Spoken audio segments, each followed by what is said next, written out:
Welcome to Man Does Tech, where I solve the problems you didn't even know you had.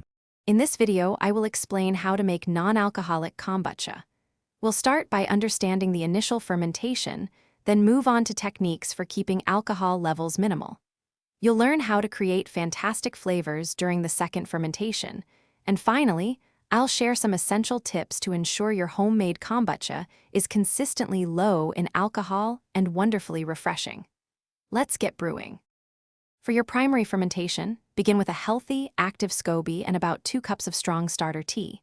To minimize alcohol, aim for a shorter fermentation period, typically between 5 and 7 days. Keep your brewing environment cooler, ideally around 68 to 72 degrees Fahrenheit. This helps slow down yeast activity, which produces alcohol, while still allowing beneficial bacteria to thrive. Always prioritize cleanliness. Once your primary fermentation is complete, it's time for the second fermentation to add flavor and fizz.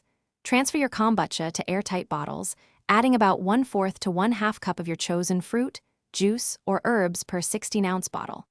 Allow this to ferment for 1 to 3 days at room temperature. Remember to burp your bottles daily to release excess pressure. Once carbonated, refrigerate immediately to halt fermentation and preserve flavor. To consistently achieve low-alcohol kombucha, always start with a fresh, active SCOBY and strong starter tea. Keep your primary fermentation period brief, ideally under 7 days, to limit alcohol production. Regularly test the pH.